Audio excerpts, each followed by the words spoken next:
Hi everyone, thank you for tuning in to the virtual lunch and learn with the amazing AudioMob all around internships and mentorship opportunities.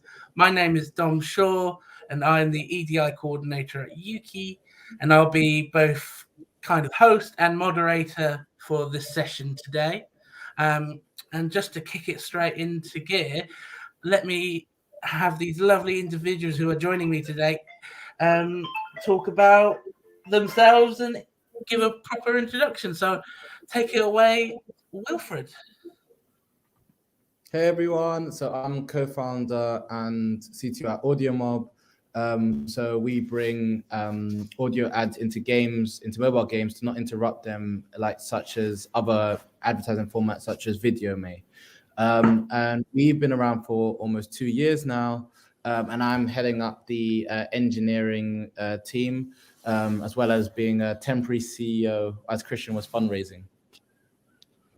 Hi everyone, I'm Charlotte Amber. I'm the junior growth strategist over at AudioMob, and I work across multiple teams. So I work with the sales, I work with marketing and PR. I've been there for about 1.5 years now. Fantastic. It is, again, such a pleasure to have you both join us for this lunchtime session. And with introductions out of the way, let's get into the starter of this virtual lunch. And I'll point this question to you, Wilfred. You have a specific program at AudioMob all around mentoring. So would you be able to talk about that and kind of explain the almost like one-line pitch, or maybe a bit more than that, summary of the program, or maybe even programs that you've got going around internships and mentoring? Yeah, sure, I can. So I think it's probably good to talk about the context of the program first. So the reason why we created this mentoring program was because this happened after the tragic murder of George Floyd. And what we realized was we just didn't want to become another one of these companies where we were just posting a load of black squares and saying how tragic it was, or doing something like a campaign that was only for a couple of days or a couple of months, and then it kind of disappeared. We wanted to actually create something that was a bit more tangible, something that actually would give people skills that they could also then relay on to other people, and then hopefully have that ripple effect.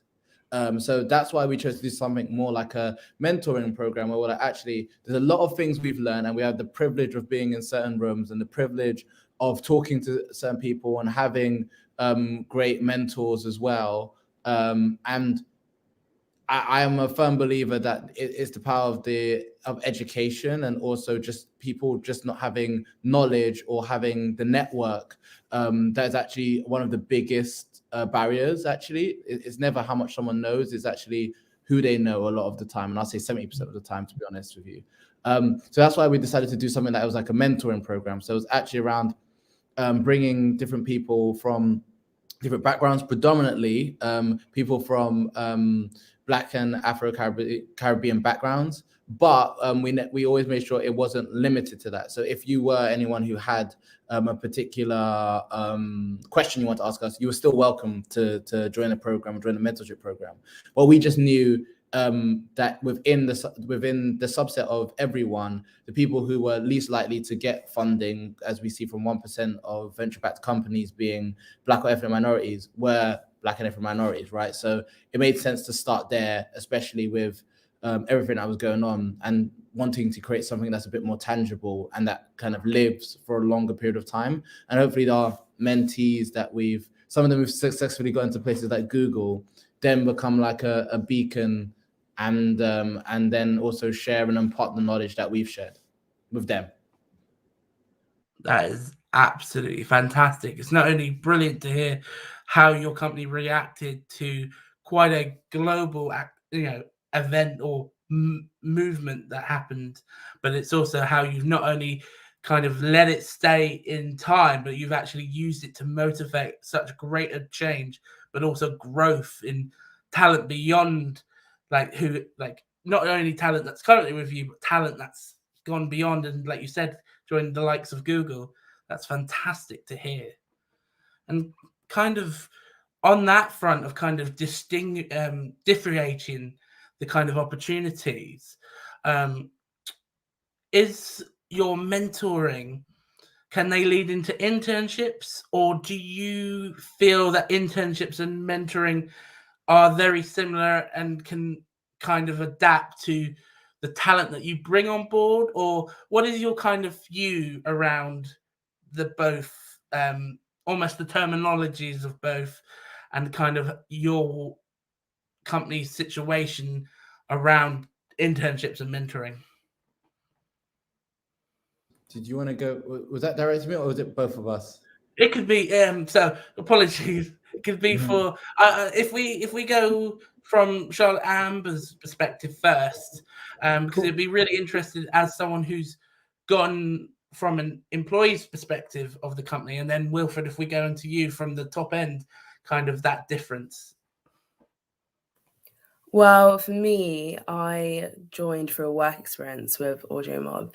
I joined because the mentoring scheme was going on. I saw that was going on, and I emailed Christian my CV and just a little message about myself and saying, oh, I see that you're doing this mentoring scheme. I would love to get some work experience. I don't really want to be mentored, but I'd love to work for you guys for, I think originally I asked for like 2 weeks, and then we turned that into longer. But yeah, so for me, I didn't join the mentoring scheme because I didn't exactly have an idea in mind of what I wanted to do with it. I think the great thing about mentoring is that you can ask lots of questions, and if you're interested in entering a Google, or Wilfred also has a banking past, and Christian has a Facebook past. If you're interested in entering one of those companies, having mentors and networks is incredibly helpful in understanding the process and getting into those companies, and also just asking general questions about being, let's say, if you are a Black person, being a Black person in that industry.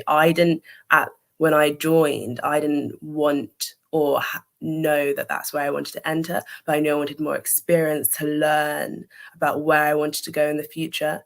So that's the difference, I'd say, between like work experience and internships and mentoring. Internships is like you're getting experience and you're learning on the job, whereas mentoring is more you're asking for advice and building your network, and you're setting yourself up for where you want to go, I'd say. Fantastic answer, and much more articulated than my way of asking it. So I really appreciate that. And then I guess that leads perfectly onto you, Wilfred, on kind of how you see it as a senior management, those differences, and how you kind of articulate that through actual delivering those opportunities. So I think two of the most crucial things I think that helped me in my career, because I did an internship every year since I was like 16. So like I would do spring internships, summer internships, and I think there's two different angles they both help with. I think the first one is with mentorship, it gives you the mentality. So I remember being like a student, and I had two great businesswomen who were my mentors, so Joy and Atia, and they were very much like took me under their wing around like they would every little minor detail you wouldn't believe they would basically coach me about. So for example, I remember when I was like around like 16, 17, I was sending them emails and I'd write like kind regards with like a capital R. They would be like, it's not you shouldn't be capitalizing that. Like that's the amount of detail they would be going into. And the reason, it might sound very like anal and very specific, but the point they made was a very valid one, which they said to different people, they take, such as like, for example, some people take lateness as rudeness, for example, because they believe, well, I've come at a particular time, you should be there at this time, you're not respecting my time, I should respect yours. Similarly, people take stuff like grammar, in terms of that must mean that you're not taking time to look at your emails, make sure that they actually have the correct thing. And she was, especially when you're talking to senior leadership. So it went from everything from public speaking to how to engage and network, all the way down to very minute little details like that, which they were always very like, you need to be very careful around like the way you're communicating, because it's really important how then some people might perceive you. They're like, yeah, I'm sure like a lot of people might not, but that one person that you might need to convince might be like, well, this person said me and Christian rather than Christian and I. They must not really have the greatest of command of the English language, for example. Again, it might sound something really small, but it actually can mean a lot to some people. Just the same way lateness means a lot of being on time, sorry, means a lot to some people as well. So I see mentoring as almost those unwritten rules that sometimes people do not know about, or some things that can help you around networking and reaching people. And that's like one side of the equation. Then I see the other side of the equation as the experience, right? I think gone are the days where you could go to university, pick something you like, and then just go into the work environment. Like those were the glory days, right? Where our parents and maybe the generation before our parents could do something like that.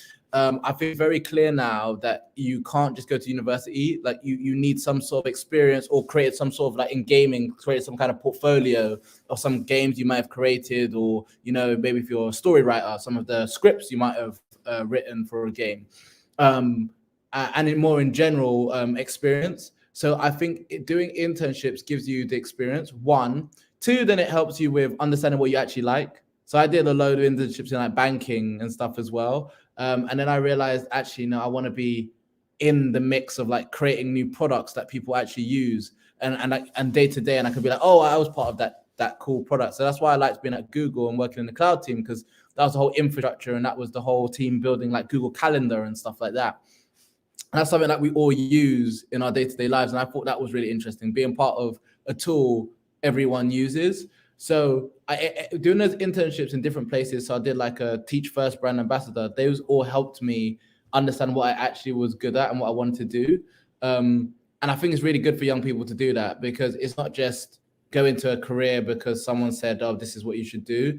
It actually is like, I went to a career, someone said this would be a good idea. Actually, I don't like it. Let me try something else.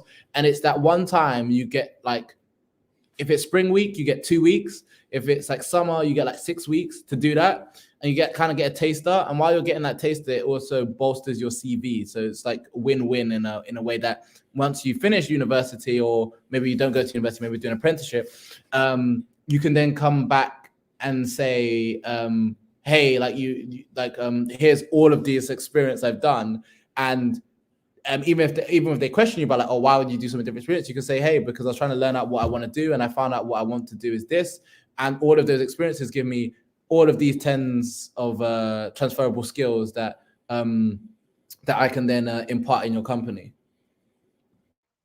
That's fantastic. And I really love how you've kind of grabbed upon different people's experiences.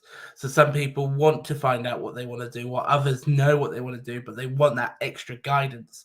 So I really appreciate your answer going into the depths of both those kind of pathways. And kind of moving forward on, this is a much more logistical question for you, Wilfred, but in terms of the actual start and go of creating these opportunities, what is kind of, as a senior management / founder within your company, how do you start the processes to get these opportunities in place? Is it just as simple as, oh, we're doing this now, it goes, or is there policies that you have to put in place and other aspects that need to happen before these opportunities are publicized and distributed? I think that's a great question. I think one of the great things around, I think, to be fair, most nations in the world is they definitely want their younger populations to get job opportunities. So they make the legals actually not as, to be honest, hard. It's like it's literally similar contracts. You can do like a short-term contract for an intern. Usually interns also get the same rights. It's different from contracting. They usually get the same rights as an employee, which is also good as well. Obviously some things aren't, like, for example, stocks and shares, because they're there for such a short period of time, then there's certain things that might not be available. But for the most part, things like most of the majority of perks and stuff are available to them. The only thing they're limited by is the time frame, right, of their employment.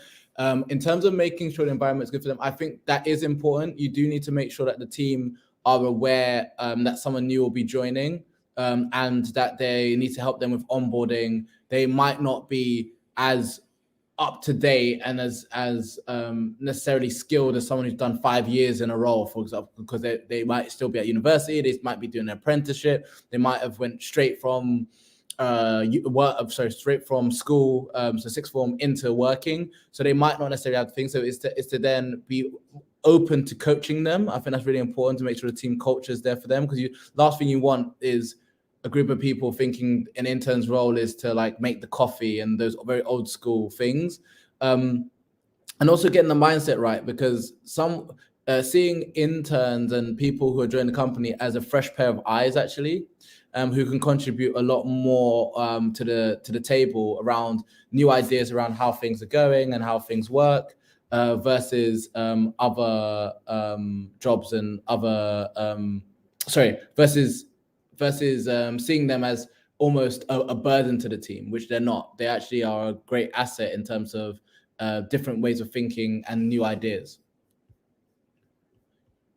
Absolutely love that approach. Like, it is just like a shortened employee perspective, but then it also adds to the company where they bring that fresh perspective that you can develop. So that is a really great kind of almost segue as well into Charlotte Amber, where obviously, as you highlighted before, you started from work experience and now obviously you work for the AudioMob. So kind of thinking about what Wilfred just said, what was your kind of perspective on starting that kind of work experience journey and then moving into and actually joining the company? Well, when I joined on my work experience, I never would have thought I would have been here like a year and 6 months later.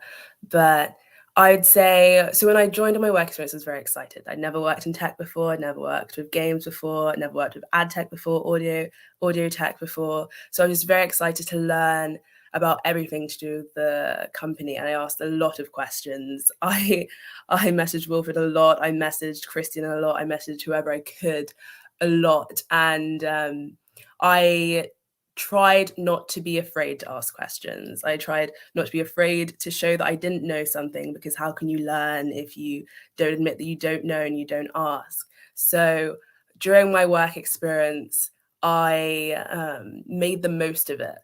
I originally asked for 2 weeks, so I thought I'd only be there for 2 weeks. So I wanted to make use of my 2 weeks to the fullest. And then at the end of my 2 weeks, I think I asked for more. I think possibly Christian asked me if I wanted to stay longer. And I was like, of course I do. So then I stayed longer and I pushed it longer and longer. And I just think while you're there, especially because I went for a work experience, I didn't start as an intern. I became an intern later. When I was on my work experience, make yourself as useful as you can. So ask your questions, but also ask to be involved in many different projects that are going on. Try to, if you're seeing areas that you think can improve, don't just say this area can be improved. Show how it can be improved and why it should be improved, and like the value that you can bring to the company as you're improving it. And I did that during my work experience, which ended up being 2 months long. And then I left for a period of time, and then I was invited back as a paid intern. And I was an intern for AudioMob for about 3 months. And then I was offered my employee role, which I'm very excited about, which is the junior growth strategist role that I'm in now. But yeah, so my journey has been an interesting one. I joined originally just because I emailed and asked to get some work experience. And now I'm an employee. But my biggest piece of advice to anybody who is thinking about emailing somebody or wants to enter a certain company is like, prove you may not have the experience in that area, but like prove all your transferable skills. And when you're there, make yourself useful and don't be afraid to ask questions. Absolutely splendid to hear. And kind of, as you mentioned that first email, I wanted to ask how feasible and kind of easy to access was getting the original work experience opportunity. Was it as simply as you saw it, you found the info at AudioMob email and you just went for it? Or was it a bit more harder to find, or was you suggested the role from a friend, or what was that kind of experience like? Well, I learned about the mentoring scheme from my mum. My mum had seen the mentoring scheme. My mum works with children who have gotten in trouble with the police, and she wanted some of the children that she worked with to join AudioMob as like a mentee. And she said, "Oh, there's this great thing going on," and that's how I learned about it. But from the initial email to where I am now, like that was a very simple process. Like I sent my CV off, I wrote a bit of a cover letter about myself and why I wanted to join and what I was interested in and what I was excited about this new audio ad tech solution for gaming. And Christian was very receptive to my email, and like from that email it was quite easy. And then I had an interview, and Christian was like, "You can join us for a couple of weeks," and we turned that into more. Fantastic. And that kind of leads on to a really good question to you, Wilfred, in terms of how far in terms of your planning was to get the reach and the visibility of the opportunities out there. Did you like give it into the hands of a PR agent, or did you guys go to every community outlet you could possibly find and talk about this opportunity? Like, what was your approach to getting it seen and getting the talent that you wanted and made the program for to get on board? I think what the first thing we did was we knew the. I guess one of the misconceptions we know, and I hear a lot, is where people say, for example, they can't find women or they can't find ethnic minorities, and a lot of the reason for that is the networks that people currently have in business sometimes don't facilitate that. So this is one thing we knew, that I already knew a lot of people within the Black and ethnic minority community that were who would be interested in this. So we used our personal networks as a way of getting the message out. Then use stuff, as you said, Dom, such as social media, which I know it gets a lot of sometimes negative backlash, and often rightfully so with some of the things that get said. But it can also be used in a very positive way to get messages out and amplify messages and get people. And one thing that's really powerful about LinkedIn is if someone likes it, then everyone in their network can sometimes see that they've liked it as well. And then it kind of has that effect where it keeps going. So we definitely use social media as a way to amplify it. So much so we had mentees from Kenya. So Adrian, who ended up at Google, was actually someone who joined our program, and he saw it, I think, through someone in my network who liked it, and then he reached out. So did quite a few calls with him as well. So it shows like how powerful social media can be when amplifying a message, literally crossing continents and allowing us to share information with other people. That's absolutely unbelievable. Just like almost word of mouth, but in the digital space, which is all you can ask for.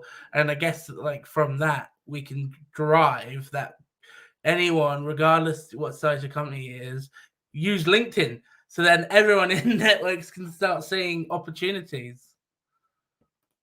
So that's fantastic. And I guess kind of we've talked about a lot of the positives and what's inspired the program, but I guess from your perspective, Wilfred, have there been any challenges in providing these opportunities, or have you just completely seen positives and it's helped your company grow, or is it kind of in the middle? Could you kind of give us some greater insight into that, please? So sorry, Dom, do you mean just in terms of how we've seen the company grow in regards to internships, or? Yeah, so apologies. So have you found any challenges? And if you haven't found any challenges, what has kind of been the measurement of that growth, and how far has it taken your company from its humble beginnings? And sorry, just to be more precise, is it challenges with the internship program or mentorship program, or do you mean just challenges in general? So any challenges in getting those opportunities running, or any challenges that you faced during those? No, actually, I don't think there was many challenges, well, apart from, I guess, organizing our time to make sure that there was enough time for us to obviously do our core job, which is running AudioMob. But I think there's one really cool tool that I always have to shout out, which is Calendly, which saved us a lot of time. So Calendly allows you, rather than going backwards and forward on email, it literally connects to your calendar and then we'll find the exact spot which is free. So what we did is we would send out and you can also set times of the week when you're available for particular sessions. And you can then set like the duration of the sessions that people can book. So in your calendar, if you want to have spacing between the calendar slots.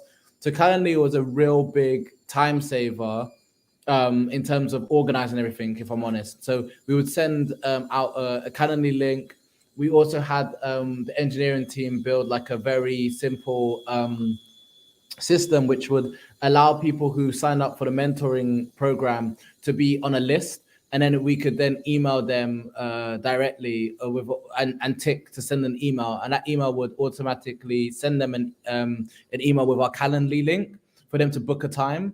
So that really streamlined the process of getting people what they needed. But yeah, I think the challenge was that the logistics of it, right? Of getting, I think we had over 70, if I'm not remembering last time, over 70 people apply, and getting time in with all of them. So yeah, that was the big challenge. But I think technology helped us streamline it, if I'm honest. That's brilliant. I've definitely heard of Calendly, but just to hear how fundamental it was in that process and actually making sure it was easy to use, but also very compatible with your email system is a win-win again in terms of business. So that's fantastic. Yeah, and then kind of to emphasize more on the second part of the question, since starting the opportunities and the mentorship program, how much growth have you seen since it began? So yeah, we've definitely seen it grow. I was actually just trying to get the last number of mentors. I'm just gonna try and get it now. I think I have it. 1 second. Yeah. So yeah, we've had it. Well, first to answer your question, it grew very quickly as well as what happened was friends would also introduce other people to the sessions as well. So they would then tell their friends, oh yeah, actually, could you speak to my other mate around there, want to build this idea? So that word of mouth really started taking off. So then we ended up having sessions with people, like multiple sessions over a number of weeks. So actually, there was a lot of questions people had that couldn't fit in a 30-minute session or fit in an hour session. So we'd book another session. So we've had over 70 sessions with individuals around different things, around getting into tech, around starting companies, fundraising, those kind of things, and giving them those skills and networking opportunities. That is brilliant. Like, already you've helped that much talent, but also, again, the power of word of mouth, I think, is fundamental to this conversation. And I guess that kind of, I would hope it was a good segue into kind of my next question to both of you, but I'll start with you, Charlotte Amber, which is, what do you feel is the fundamental importance of facilitating these opportunities? Ooh. Such as internships and mentorships, just in case you're like any opportunity or facilitate. The most fundamental important thing, I would say, creating an environment that's open and welcoming and valuing your interns, valuing what they have to say, valuing what they see, and valuing their experience. Because I think often when you're young in particular and you're joining a company, you may feel like what you have to say isn't as important as what a senior person has to say, or what you see, or what you want to do, etc. So you might have opinions, and you might keep it to yourself out of fear of like not wanting to overstep your boundaries, or just thinking that you should just listen and take everything in and not be active in the conversation. But I think what's great about AudioMob, and probably the reason why I've stayed so long, is because it wasn't just that I was encouraged to speak up and I was encouraged in the conversation, I was invited to the meetings. It was also that when I spoke, I found that other people were listening to what I had to say, and there were follow-ups on what I had to say, and I found things that I said and advice and points of views that I had were being implemented in the work that we did and in the culture of the company, and things for the growth of the company for the future. So one of the most fundamental things I would say from a company perspective when creating internships or mentoring schemes or work experiences is creating them because you want the younger generation to grow and even enter your company full-time later on, and also keeping in mind that like that these young people are just as valuable as the people with 10 years of experience.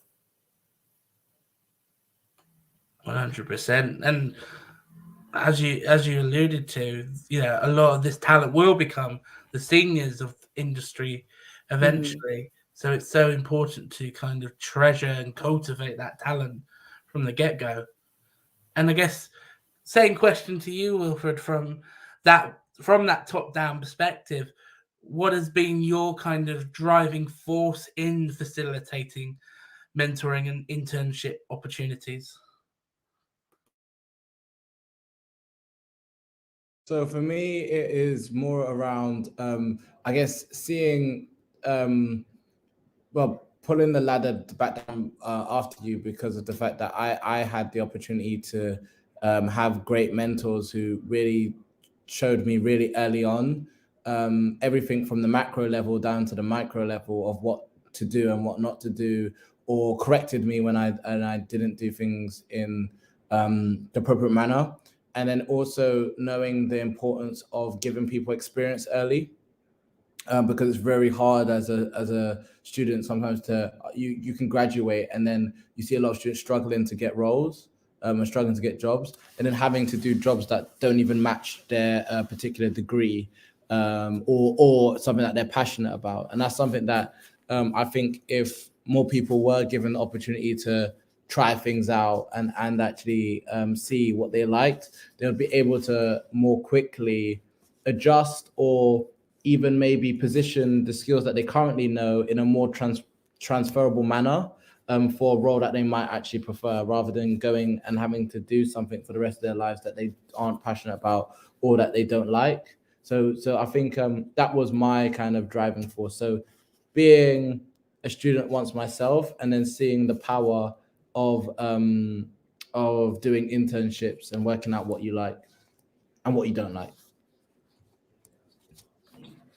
That's so inspiring, because it's almost like you're giving that kind of you're taking your experience and that focus and actually giving it to people quicker than they would discover it on their own, which I think is tremendous from that experience. And I guess as a side question to that as well, when thinking about these opportunities, specifically the mentoring as well, have you found, Wilfred, that you've had people who are older, let's say older than 16 to 24, apply for these opportunities as well? Those that may have not had that door open for them when they were young, but have a bit more of an opportunity now, where they might be in their late 20s or early 30s, where they can jump on and get involved in these opportunities? Or have you seen it mainly come from the younger generation? Great question. Actually, so 2 weeks into the program, we actually removed the 16 to 24 marker off the program, because we actually realized there actually isn't any, to be honest with you, any reason to have that, because there is people who might need mentorship or might just need knowledge share, right? That are outside of those age groups. So that's actually something that we ended up changing, and we realized early on actually it kind of made sense to change that so that we remove the age categorizations off the mentorship program. So we ended up doing that a couple weeks into the program actually, because different people in terms of the current distribution, we do currently see more young people applying, but we also do see other age categories also applying as well, because people are just interested in how to build a company, how to raise funding in general, and you don't necessarily have to be young to do that. You don't that's not really an age specific area of development or something you want to learn. So we are then seeing different people applying. That is absolutely great to kind of hear that you did that really early on, and actually that openness and that choice has obviously, from hearing just overall this virtual lunch event, has really impacted the program and really built upon that inclusivity that you guys are driving. And also that sustainability, because you're not only thinking of what can the young youth provide, but what can older people provide through just that openness to knowledge share. So I absolutely love that kind of approach, and almost that sense of what can they bring to the table regardless of age. Kind of going back to yourself, Charlotte Amber, probably one of the last questions I have at least is kind of thinking of anything else or anything you didn't get a chance to say. Are there any other top tips considering internships and mentoring opportunities that you would advise to someone who's considering jumping onto those opportunities now, or are going into such opportunities as of watching this? That's a good question. With internships that I would say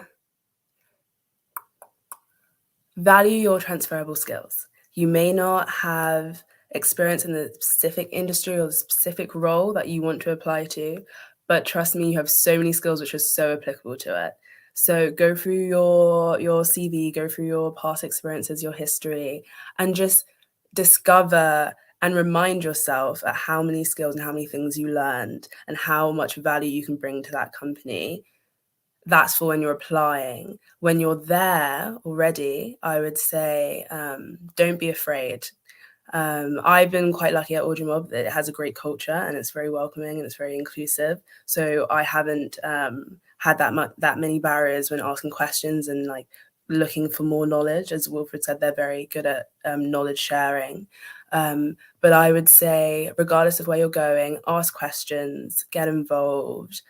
Use your voice. Your voice is so valuable and you're there for a reason, and you should take full advantage of where you are, because you never know what it will lead to. I'd say speak to as many, it depends on the size of the company that you're going into, but speak to as many people as you can, learn from as many people as you can, and just build your network. Networking is so important, and it's one of the biggest barriers for opportunities for young people and all people of all generations. So build your network when you're there, speak to as many people as you can, and like be approachable and useful, and yeah. No, I really appreciate that. And every student and or opportunity, I don't know, gatherer or person who's going into such opportunity, no doubtly will appreciate those words of advice. And equally, Wilfred, but kind of phrased differently, what are your kind of top tips when talking to other founders or other people in companies who are maybe at senior level or even leads and heads of departments? What should they be aware of when creating internship and mentoring opportunities? And almost, if you've got 3 or if you've just got however many top tips you've got, what are the ones that you would give to those that are in the positions to create these opportunities in other companies? Yeah, I would say the first thing is to see internships and work experience as an asset to the company. because as I said, it brings new perspectives. It also means that people will challenge the idea. It also means that you get a different problem-solving position from a new group of people as well. So it's definitely something I genuinely encourage. And the other thing is, I think in the longer term, you're helping develop and improve the talent pool as well, which is obviously a good thing in terms of it kind of raises the whole tide and raises the whole industry by doing stuff like that. So I think that's another important thing. And you never know when this person might end up, or you might end up working with someone, because all of these industries are really, really small, from tech industry to the gaming industry. You never know who somebody might help, then moves to a massive studio. And then you've got a friend who you can talk to and potentially do business with as well. So it is a really important thing, and it has a very powerful knock-on effect, and also helps you improve your business. Fantastic. I think from the gist of it, that's most of my questions, which is nice to that actually to get through them all. So much appreciate that and your fantastic answers. I've just sent into the chat if the audience have any questions. At the moment, we've not got any, which must mean people are just like, you've given me all the answers I need. So I guess to fill a little bit of time, because obviously we're a virtual lunch and learn, but we've got no food, so I don't want to keep you too long, so you can both have some nice lunch. But I guess I'll ask each of you one additional question, which for you, Wilfred, would be kind of thinking, going back to the logistics of internships and mentoringships. Is there any resource or website that you would recommend that companies should look at to get policies or to get guidance around how they implement these opportunities logistically, or is it very much based on your gut feeling? I think the government has some really good resources on gov.uk around employee rights and how much you should pay interns. So they actually explain a lot of that, and they also explain how you can do placements as well. And then they also have the option of paying like a minimum wage, a living wage, etc. as well. We pay the living wage of whatever the person is. So we're based in London, so it's the national living wage, which is higher than the minimum wage. But that's a choice that you can make as an employer. We tend to go on the higher range just because we already know how difficult it is to live in London, to be honest, and also how difficult it is, as some of these people are also students as well.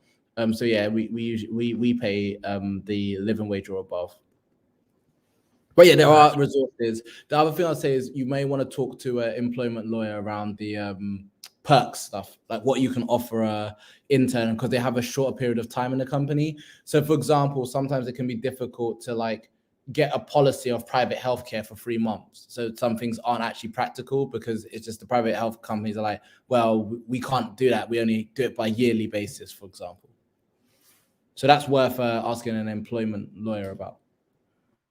No, I think that's absolutely helpful. Not only to know that it is as simple as going to these core resources such as gov.uk to find this advice, but also kind of seeking into other networks. And then for you, Charlotte Amber, kind of more of a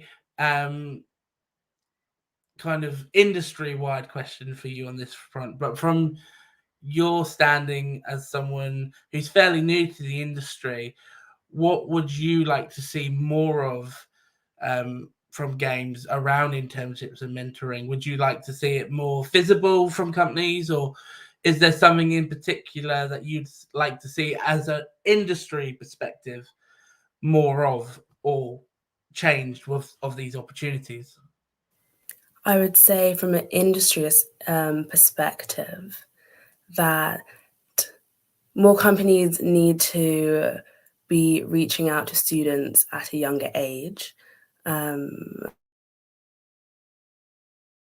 at Bristol Uni. Of any gaming company that has reached out to Bristol Uni students, especially during people's first year, I think it's a great opportunity. We have things like Freshers Fair, which we have twice a year. I think it's a great opportunity for companies to reach out and let the younger generation know that this is going on. I think gaming companies do work a lot with specific gaming universities, ones that push gaming courses, but my university doesn't have a gaming course or a gaming school, so there isn't a lot of access to those gaming companies here. So I think working with students, even from a younger age, even in schools. When I was younger, I never dreamt of entering the gaming industry because I didn't see a pathway into it. So I think working with students from a really young age, people from a really young age, and showing that this is a world that you can enter, and it's a world that wants you and needs you, and a world that you can thrive in would be incredibly helpful. That is so invaluable. And hopefully all game companies are hearing that it's about that visibility and widening your communication pools. So I really appreciate your perspective on it.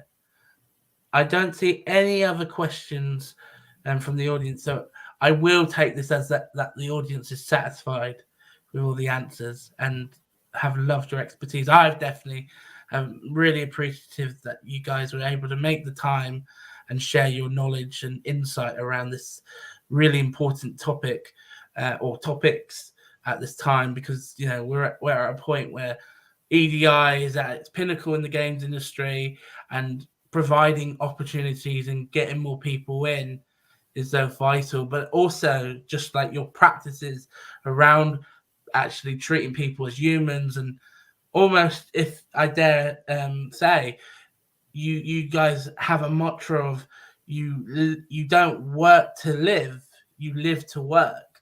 And I've absolutely loved kind of hearing more about how your company operates by providing these opportunities. So just a over tangent hype to you guys, but again, I really appreciate your time. And I guess to end this off, after that dopey and cheesy thank you, have you got any plugs or any shout outs that you'd like to give before we call this a close and I give you back time to have your lunch? No, the only thing I would say is we are currently hiring for 17 roles. So check out our careers page at audiomob.com/careers. Amazing. And we're definitely, in terms of when we get the recording out and promoting it, we'll highlight your careers page as well to make sure people see it.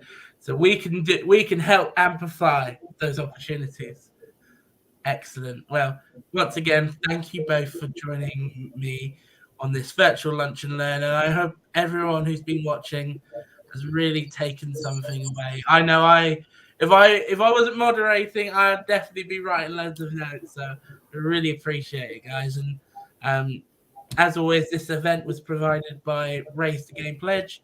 If you'd like to learn more, please type it into Google or whatever your browser of choice is to find out more, or to rewatch this clip later. It will be going up on our Yuki's YouTube, so please be on the lookout. But for now, thank you again and have a good day, everyone. Thank you so much for having us. Bye.